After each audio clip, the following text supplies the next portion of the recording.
1952 कोंकण गांव में ब्राह्मण लड़का गोटिया अपने से 7 साल बड़ी लड़की मुन्नी से बहुत प्यार करता था। मुन्नी की शादी किसी और लड़के से होने लगती है और शादी के दिन गोटिया उस लड़के को जहर देकर मारने की कोशिश करता है।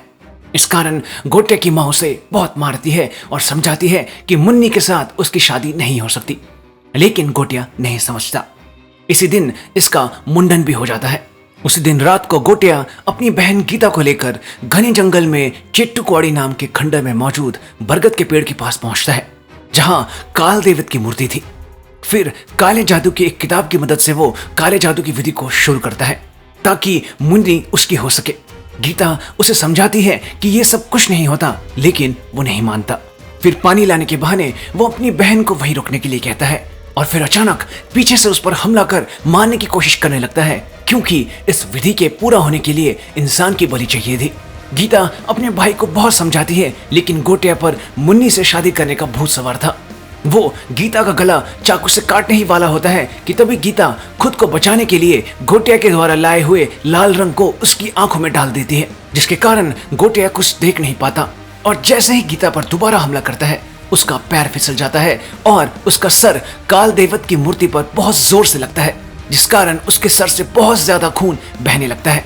गीता तुरंत भागकर अपनी मां और गांव वालों को ले आती है, लेकिन इन्हें आने में बहुत देर हो जाती है।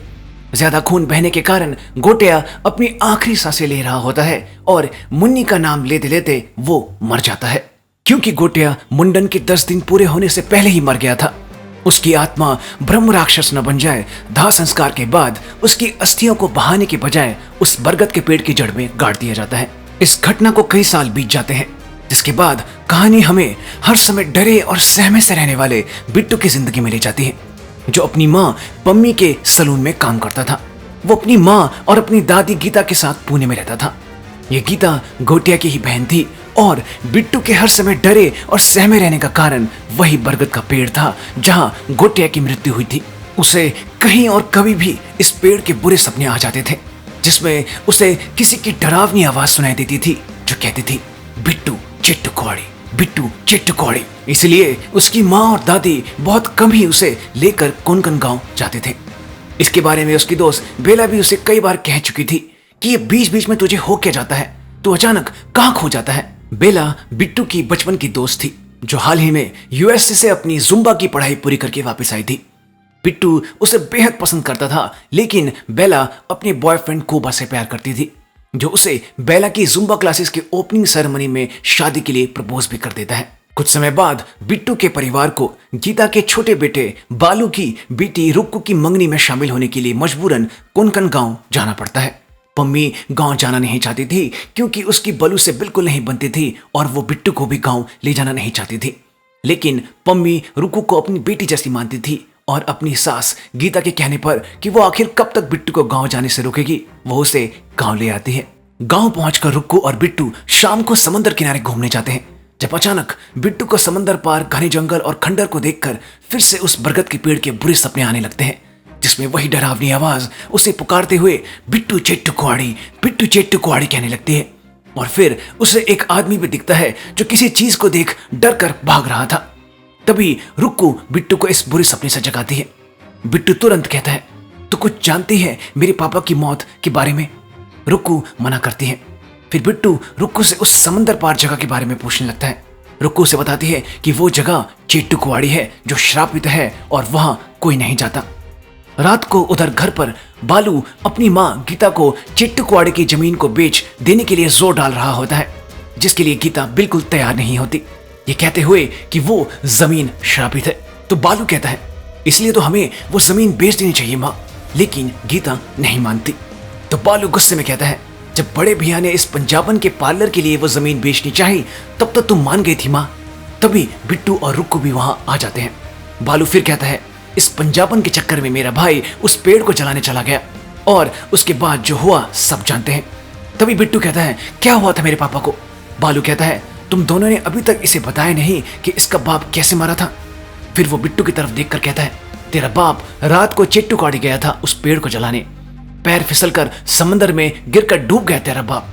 बिट्टू कहता है, नहीं, मैं नहीं मानता, आप झूठ कह रहे हैं। बालू कहता है, हाँ, तेरा बाप भी तेरी तरह नहीं मानता था किसी की भी। सबने समझाया उसे मत जा अकेले चिट्टू, लेकिन वो नहीं माना। जाके पूछ पूरे गांव से, पागल था तेरा बाप।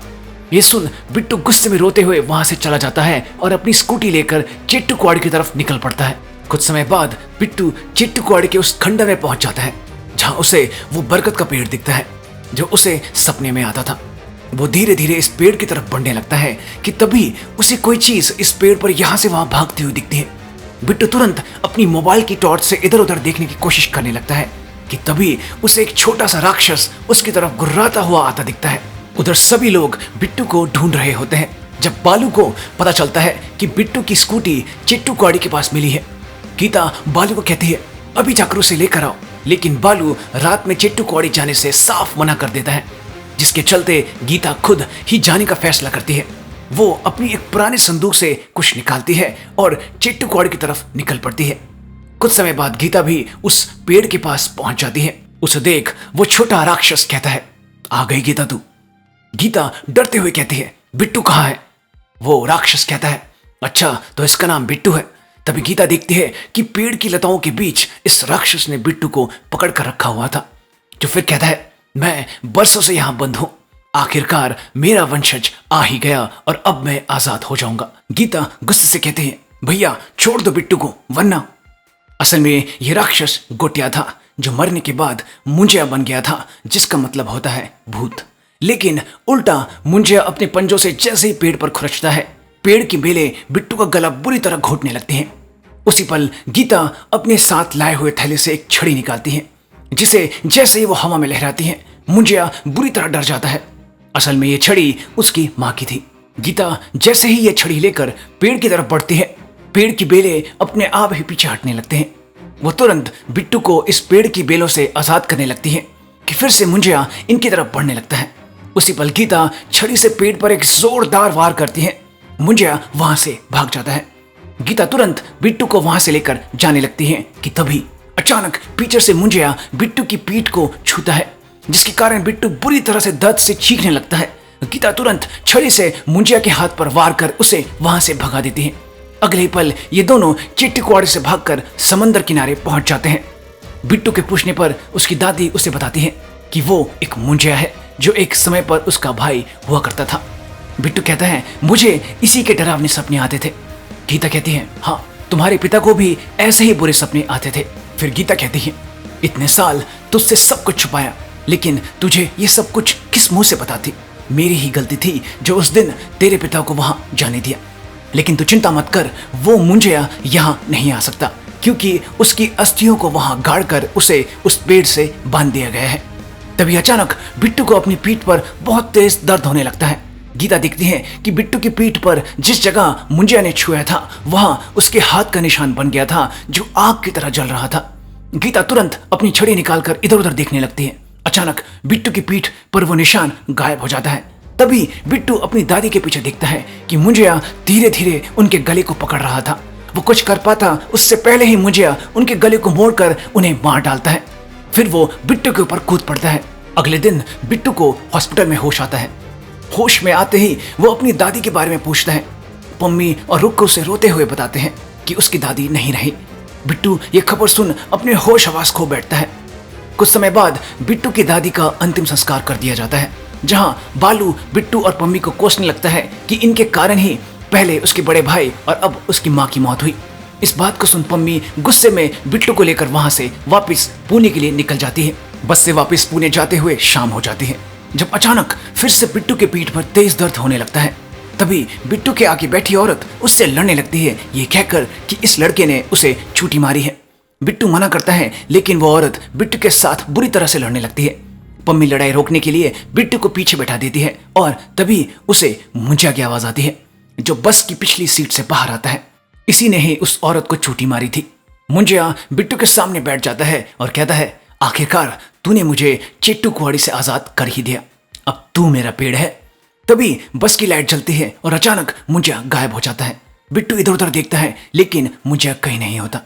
वो डरते हुए आगे मुड़कर जैसे ही बैठता है, मुंजिया फिर से उसके पीछे आ धमकता है और कहता है मुन्नी को ढूंढ।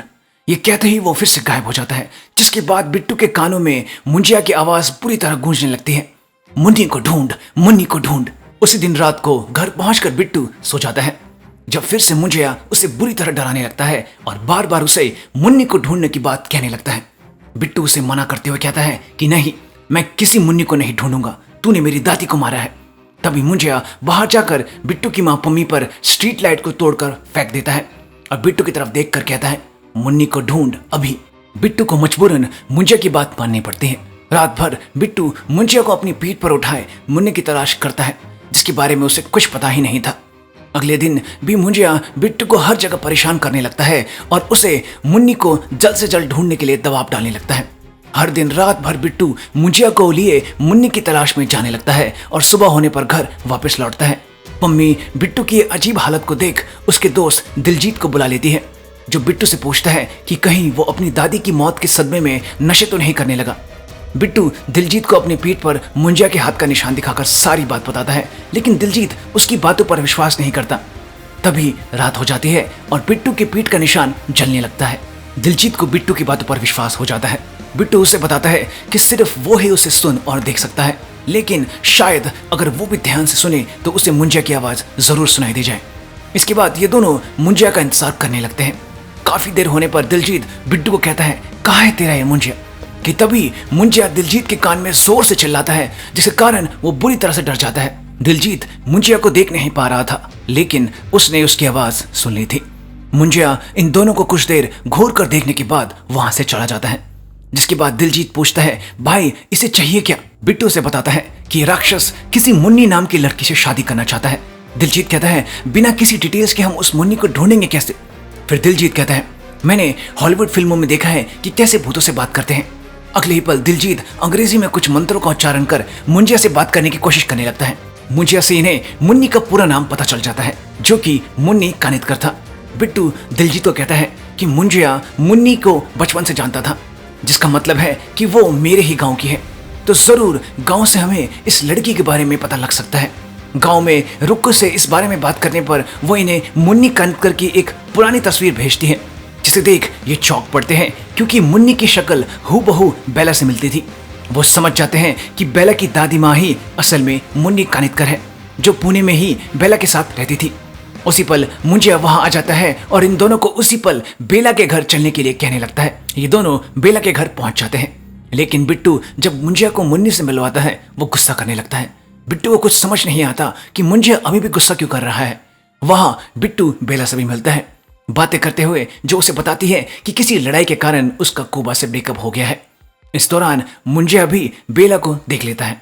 इसके बाद ये दोनों बेला के घर से आ जाते हैं और मुंजिया से पूछने लगते हैं कि मुन्नी तो मिल गई, अब आगे करना क्या है? मुंजिया इन दोनों से कहता है कि दुल्हन को चिट्टूकुआड़ी ले जाना होगा और फिर तंत्र मंत्र करके उसकी बलि देनी होगी। बिट्टू कहता है, नहीं, मैं किसी की बलि नहीं दे सकता, मैं ऐसा बिल्कुल नहीं करूंगा। जिस पर मुंजिया कहता है, ठीक है, अगर तू मेरी बात नहीं मानेगा तो मैं पहले तेरी माँ को मारूंगा और फिर तेरे इस दोस्त को। दिलजीत ये बात सुन बुरी तरह डर जाता है। मजबूरन ये दोनों मुंजिया की बात मान लेते हैं और कहते हैं, ठीक है, हम मुन्नी की बलि दे देंगे। कि तभी मुंजिया कूद कर बिट्टू के ऊपर बैठ जाता है और कहता है, नहीं, मुन्नी की बलि नहीं, मुझे बेला की बलि चाहिए, जिसके बाद मैं बेला से शादी करूंगा, मैं बेला से शादी करूंगा कहते हुए मुंजिया वहां से चला जाता है। ये बात सुन बिट्टू और दिलजीत के होश उड़ जाते हैं।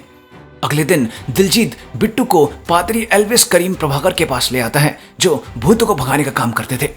बिट्टू के पीठ के निशान को देख पादरी एल्विस तुरंत समझ जाते हैं कि ये मुंजिया का किया हुआ है। इससे पहले वो 4 मुंजिया को मार चुके थे।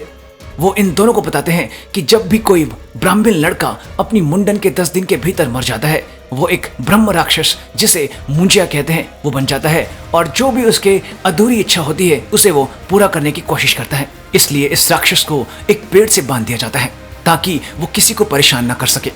ये मुंजिया सिर्फ अपने खून के रिश्तेदारों को ही दिखता है और कभी कभी पेड़ से अलग होकर वो अपने रिश्तेदारों से भी चिपक जाता है। दिलजीत कहता है, एल्विस जी, बिल्कुल यही बिट्टू के साथ हुआ है और इसका मुंजिया बेला नाम की लड़की से शादी करना चाहता है। पादरी एल्विस कहते हैं, शास्त्रों के मुताबिक मुंजिया को शादी करने के लिए पहले किसी शरीर में प्रवेश करना होगा, इसलिए उसे बकरी के अंदर जाना पड़ता है। मुंजिया के परिवार वाले के खून से जब इस तरह का निशान बकरी के सिर पर बनाया जाएगा तो वो बकरी के अंदर प्रवेश कर जाएगा। लड़की से शादी होने के बाद लड़के की बलि दी जाएगी ताकि वो और लड़की की आत्मा भूत बनकर खुशी खुशी रह सके। लेकिन अगर हम इस बकरी को मार दे जिस समय मुंजिया इसके अंदर हो तो मुंजिया का खेल खत्म। तभी बिट्टू कहता है लेकिन इस सब के लिए हमें शादी का नाटक तो करना ही पड़ेगा ना। पादरी एल्विस कहते हैं हाँ, और वो भी उसी पेड़ के नीचे। अगले दिन ये दोनों बेला के पास पहुंचते हैं और जुम्बा स्टूडियो के शूट के बहाने उसे गांव ले आते हैं। इनके साथ पादरी एल्विस भी इनकी मदद के लिए गांव आ जाते हैं, लेकिन वो बिट्टू के साथ रुक्कू के घर नहीं जाते ताकि मुंजिया को शक न हो। कुछ समय बाद गांव में कुबा भी पहुंच जाता है जो बेला से माफी मांगता है और ये दोनों फिर से एक साथ हो जाते हैं। लेकिन मुंजिया को ये बिल्कुल पसंद नहीं आता और वो कुबा को चोट पहुंचा देता है जिसके कारण उसे हॉस्पिटल में एडमिट करना पड़ता है। इसके बाद मुंजिया बिट्टू से जल्द उसकी शादी बेला से करवाने की बात कहने लगता है। उसी पल रुक्कू भी इनके पास आती है जो मुंजिया को देख बुरी तरह डर जाती है क्योंकि वो उसकी परिवार की थी। वो मुंजिया को साफ साफ देख और सुन पा रही थी। बिट्टू रुक्कू को सारी बात बताता है। अगले दिन ये तीनों सबसे पहले एक बकरी का इंतजाम करते हैं और फिर नारियल पानी में शराब मिलाकर बेला को पिला देते हैं जिससे वो नशे में एकदम धुत हो जाती है। चिट्टू को अड़े जाने से पहले दिलजीत पादरी एल्विस से बात करता है जो उसे कहते हैं कि जो मुंजिया कहता जाए करते जाना और निशान बनाने के बाद जैसे ही वो बकरी में प्रवेश करे बकरी को मार देना, लेकिन ध्यान रहे ये निशान किसी और के ऊपर नहीं होना चाहिए। ये तीनों बकरी और बेला को लेकर चिट्टू कौड़ी पहुंच जाते हैं और बेला को शादी के लिए तैयार कर देते हैं। दिलजीत सारी चीजों को रिकॉर्ड करने लगता है। फिर ठीक पादरी एल्विस के कहे मुताबिक मुंजिया उन्हें बकरी के सिर पर बिट्टू के खून से ठीक वैसा ही निशान बनाने के लिए कहता है। निशान बनाने के बाद बकरी को बेला के हाथों में पकड़ाकर मुंजिया के कहे मंत्रों को जैसे ही बिट्टू कहता है बकरी हवा में उड़ने लगती है और मुंजिया बकरी के अंदर प्रवेश कर जाता है। फिर अचानक बकरी नीचे बेजान होकर गिर पड़ती है। नशे में धुत बेला रोते हुए कहने लगती है अरे मैं तो शादी से पहले ही विधवा हो गई। बिट्टू जैसे ही बकरी को छूता है अचानक से बकरी हिलने लगती है। मुंजिया की आवाज उसके अंदर से आने लगती है।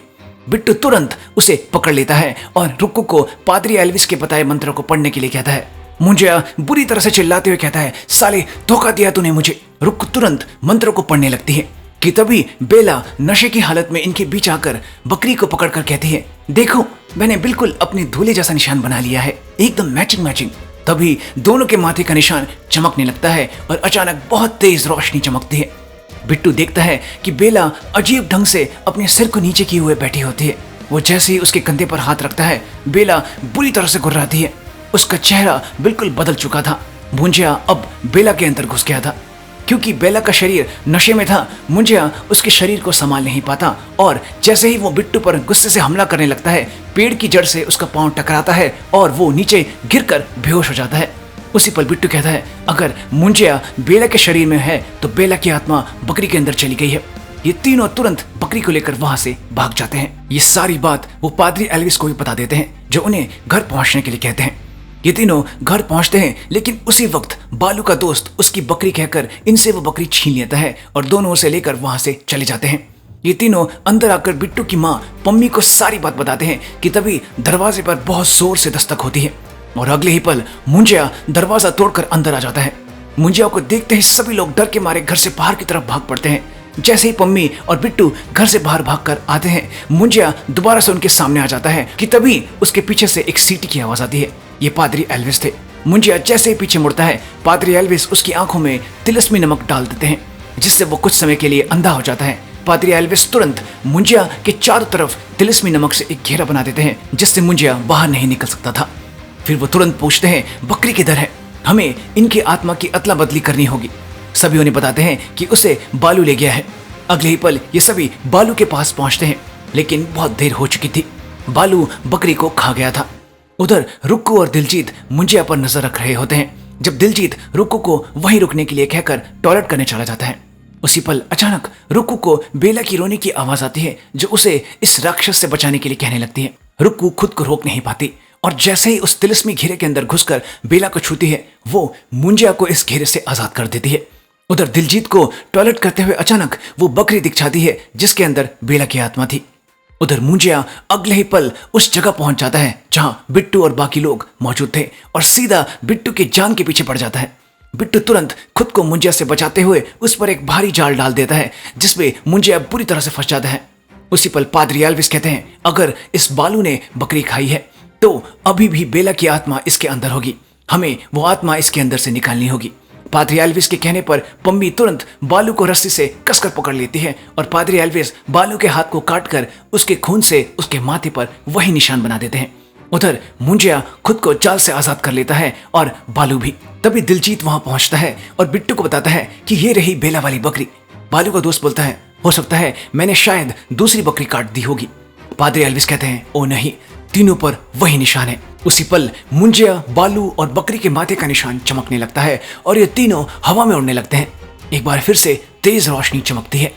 बकरी और बेला तो ठीक हो जाते हैं, लेकिन इस बार मुंजिया बालू के शरीर में प्रवेश कर जाता है।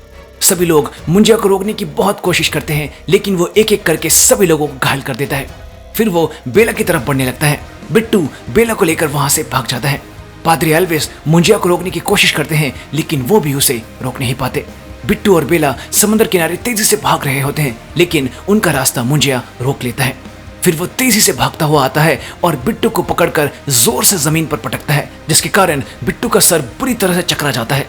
जिसके बाद मुंजिया बेला को बालों से घसीटता हुआ चिट्टू कौड़ी ले जाता है। थोड़ी देर बाद बिट्टू को होश आता है।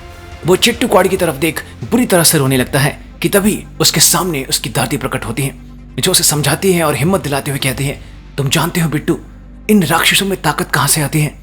हमारे डर से। डर खत्म तो ये राक्षस की ताकत खत्म। मैं जानती हूं तू बेला से प्यार करता है और सिर्फ तू ही उसे बचा सकता है।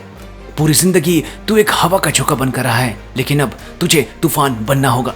जिसके बाद वो गायब हो जाती हैं और उसी पल बिट्टू को समुद्र किनारे वही छड़ी दिखती है जिसकी मदद से पिछली बार बिट्टू की दादी ने मुंजिया को हराया था। उधर मुंजिया चिट्टू कुवाड़ी में बेला की बलि देने ही वाला होता है कि तभी उसे उस छड़ी की चाबुक जैसी आवाज आती है। वो एकदम डर जाता है। बिट्टू वो छड़ी लेकर वहां पहुंच गया था। अगले ही पल वो तेजी से मुंजिया की तरफ दौड़ पड़ता है और उस पर छड़ी से हमला करता है। मुंजिया खुद को बचाते हुए बिट्टू के पैर पर चाकू से हमला कर उसे घायल कर देता है। उसी पल बेला भी मुंजिया के ऊपर कूद पड़ती है, जिसे मुंजिया उठाकर दूर फेंक देता है और उसकी तरफ बढ़ने लगता है।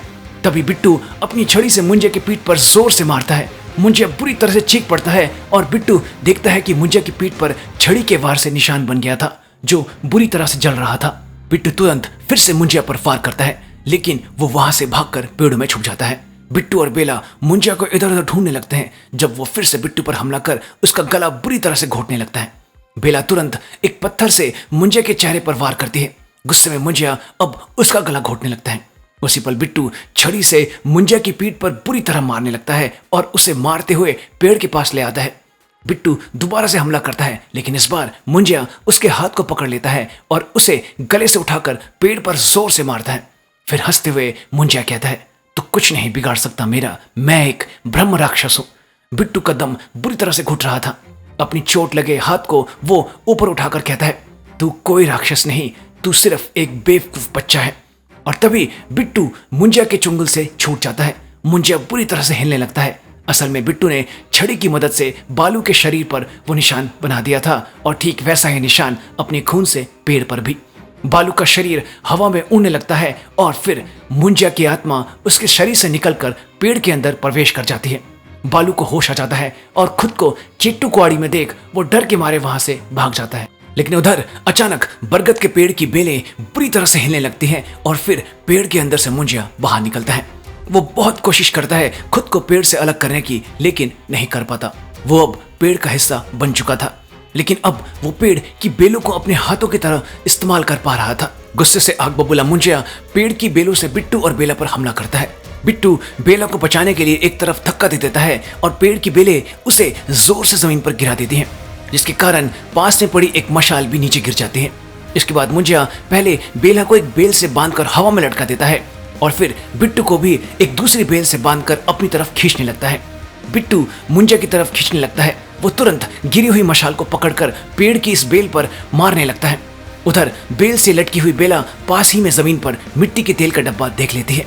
मुंजिया बिट्टू को अपने पास ले आता है और बेला को छोड़ वो अपनी बेलों से बिट्टू का दम पूरी तरह से घोटने लगता है कि तभी बेला मुंजिया पर मिट्टी का तेल डालती है और बिट्टू को इशारा करती है। बिट्टू खुद को पीछे धकेलता है और मशाल को मुंजिया पर फेंक देता है, जिसके कारण पेड़ बुरी तरह से जलने लगता है और बिट्टू मुंजिया के चुंगल से आजाद हो जाता है। एक हफ्ते बाद बेला अपनी जुम्बा की एडवांस स्टडीज के लिए ब्राजील जा रही थी। महबूबा और वो अब एक साथ नहीं थे। बिट्टू उसे मिलने आता है और उसे अपनी मन की बात आखिरकार बता देता है कि वो उससे प्यार करता है। बिट्टू जैसे ही बेला के घर से बाहर निकलता है तभी उसे दूर अपनी दादी भी दिखती हैं, जो उसे देख मुस्कुराती हैं और फिर गायब हो जाती हैं। और उसी पल फिर से बिट्टू को अचानक मुंजिया की आवाज़ सुनाई देती है और उसे सपने में दिखता है कि कुछ लोग उस बरगद के पेड़ को काट रहे होते हैं जिसके अंदर मुंजिया बैठा हुआ था। उसी पल बिट्टू जादुई छड़ी को बाहर निकाल लेता है जिससे मुंजिया डरता था।